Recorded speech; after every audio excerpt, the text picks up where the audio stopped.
एक महत्त्वाची बातमी, बीएमसी निवडणुकीच्या तोंडावर ठाकरे गटात सध्या नाराजीचा सूर पाहायला मिळतोय।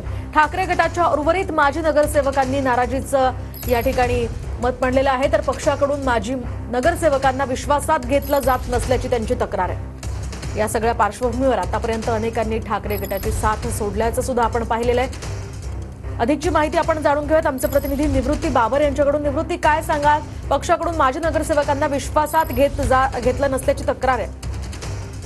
नक्कीच मोहिनी, आपण जर पाहायला गेलं तर ठाकरे गटाच्या आढावा बैठका ज्या आहेत त्या मातोश्रीवरती पार पडतायत, परंतु ठाकरे गटाच्या माजी नगरसेवकांचा नाराजीचा सूर आहे। कारण की वारंवार मातोश्रीवरती बैठका होत आहेत, परंतु त्या बैठकांमध्ये ठाकरे गटाच्या माजी नगरसेवकांना डावललं जात असल्याची माहिती जी आहे ती समोर येते। त्याच्यामुळे हे नगरसेवक जे आहेत ते नाराज असल्याची माहिती समोर येते।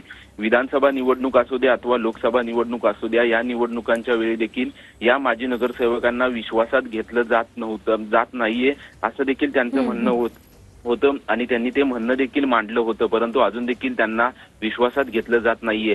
आगामी मुंबई महानगरपालिकेच्या निवडणुकीच्या पार्श्वभूमीवरती ठाकरे गटाच्या मातोश्रीवरती बैठका पार पडल्या होत्या, परंतु त्या बैठकांमध्ये देखील त्यांना विश्वासात घेतलं नाहीये असं देखील त्यांचं म्हणणं आहे। त्याच्यामुळे आगामी महानगरपालिकेच्या पार्श्वभूमीवरती ठाकरे गटाला मोठा फटका बसण्याची शक्यता आहे। कारण की आतापर्यंत ठाकरे गटाचे एकूण माजी नगरसेवक जर पाहिले तर 99 माजी नगरसेवकांपैकी 36 माजी नगरसेवकांपैकी शिंदे गटामध्ये पक्ष प्रवेश केलेला आहे।